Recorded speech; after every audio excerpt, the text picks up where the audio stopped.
Pressure.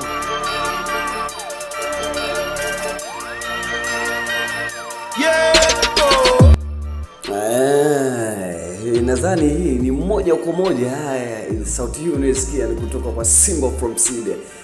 Handafuka kuri Eric Burundi TV. Ndagutumye ukanda subscribe nimba utari kandi subscribe kugira ngo uzokwa muronka ama update ya news atandukanye cyane hano mu gihugu cy'u Burundi no hanze y'igihugu. Hano munsi ngarutse ku muririmbyi Metou ndavuga Black Man International aho muri misi ari kurekura zimwe mu mafoto ziri mu ndirimbo agira sohore y'amapiano. Aho ndavuga yuko Metou muramuzi muri Bivuzwe hamwe n'indirimbo nyinshi z'amapiano aho yari yigandiye abafana benshi ku mudiho w'amapiano hano mu gihugu cy'u Burundi. Rero Metou inyuma y'induru ziriho hagati ya DJ Fernando Ae Mr. Celebre hamwe na Satbi.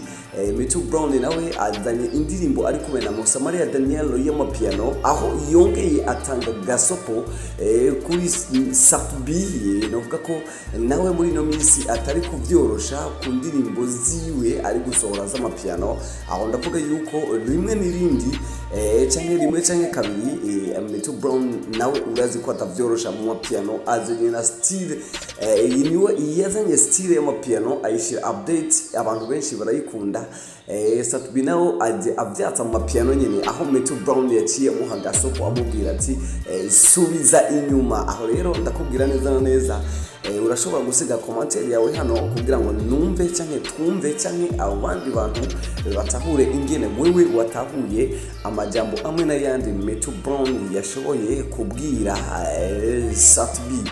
Mbe iyo yamuburi indero apana muri majambo make yashoboye kwandika ku rubuga rw'iyo rwa Facebook. Yagize ati